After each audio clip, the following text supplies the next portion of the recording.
사진을 보세요. 이스라엘 여성의 군대 복무 사진인데요. 오늘날에는 여성들도 군대에서 나라를 지키기 위해서 근무하는 경우가 많습니다. 하지만 조선시대의 여성의 모습은 어땠을까요? 그림에서 보듯이 이런 모습이라고 하던데요.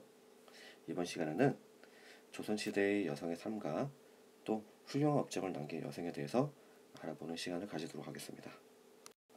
첫째, 조선시대 여성의 삶이 변화된 사회적 배경에 대해서 알아보도록 하겠습니다. 고려시대는 어떤 시대다? 네, 불교의 시대죠. 불교는 만인이 평등하잖아요. 그래서 차별 없이, 남녀 차별 없이 재산을 상속받았고요. 또 우리 생활에 중요한 거 있었죠. 네, 제사를 남녀 차별 없이 지냈다고 합니다. 제사. 또 여자들도 이제 재혼을 할 수 있었다고 해요. 그런데 조선은 유교의 나라죠. 그래서 유교의 영향을 받아서 여성의 지위가 매우 낮아졌습니다. 그리고 남녀는 유별하다, 다르다는 것을 강조하였고요. 또 뭘 구분하였다? 네, 신분을 엄격하게 구분하였다고 합니다. 그래도 고려시대부터 조선시대까지 확 바뀌지 않았겠죠. 그래서 여성의 지위는 조선시대 전기까지만 해도 그래도 어느 정도 유지되었지만은 조선 후기에 들어서면서 급속도로 낮아졌습니다. 조선 전기까지만 해도 이제 여성과 남성은 같이 족보에 등재가 되었고요. 외가족도 같이 등재가 되었다고 해요. 그런데 이제 후기로 들어서면서 이제 여성은 제외가 되고 재산 상속에 있어서도 다 남성과 차별을 받았다고 합니다. 여성 오로지 어디에만? 네, 집안일에만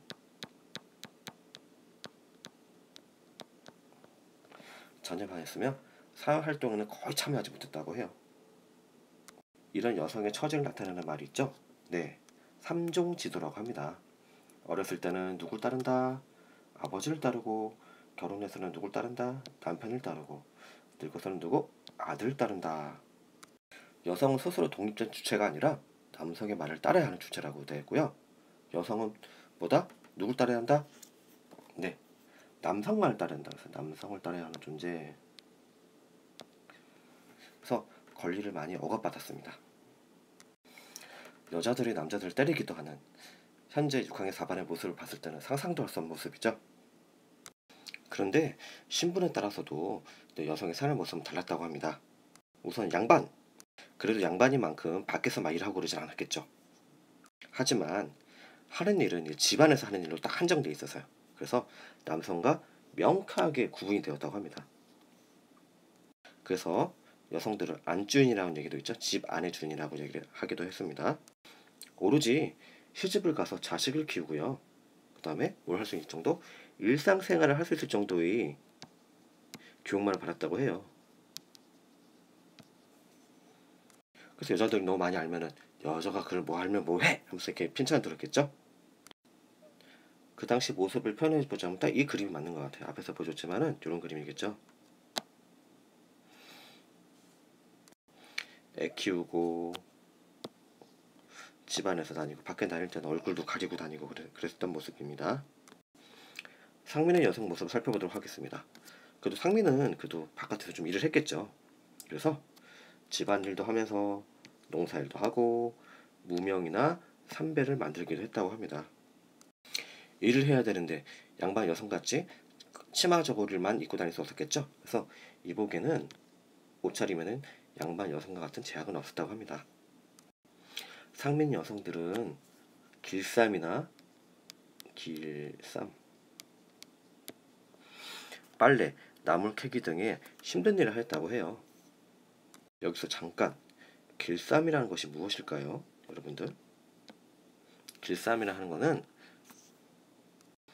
무명이나 삼배 같은 것에서 직물을 짜내는 거예요.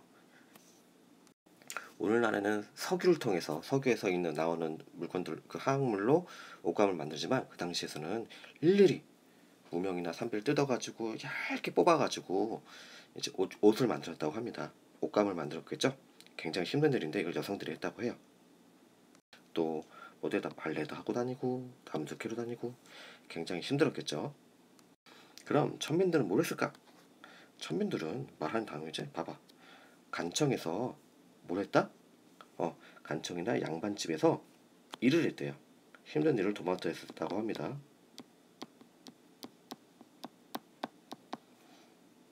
여기서 잠깐, 지하비를 열고도 끝까지 재혼을 하지 않고 혼자 살아가는 사람을 기르기 위해서 만든 것들이 있대요.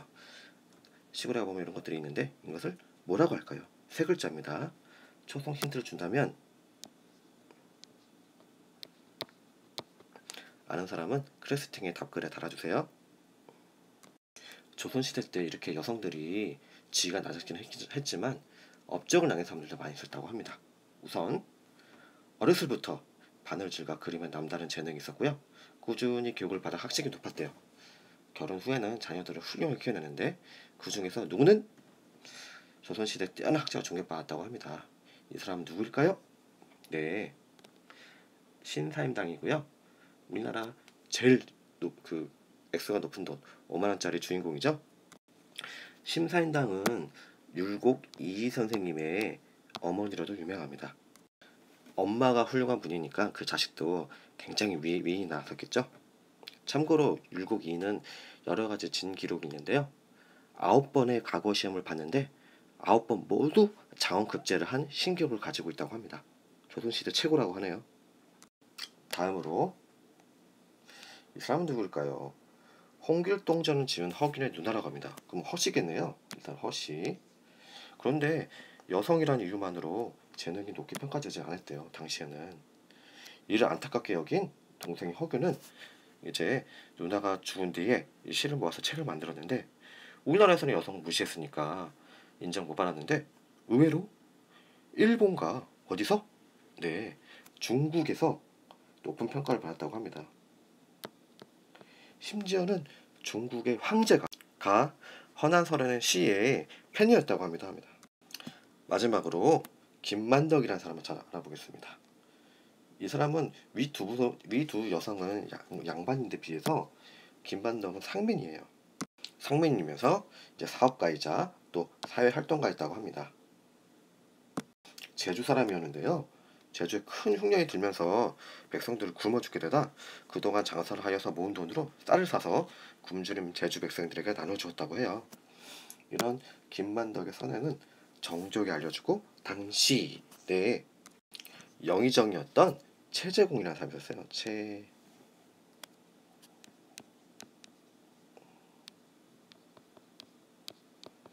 최공은 만덕전이라는 것을 지어서 이를 널리 알렸다고 합니다. 지금까지 조선시대 여성의 삶과 그리고 그 유명한 여성들에 대해서 살펴보았습니다. 다음 시간에는 조선을 뒤덮은 농민의 함석, 농민 항쟁에 대해서 배워보도록 하겠습니다.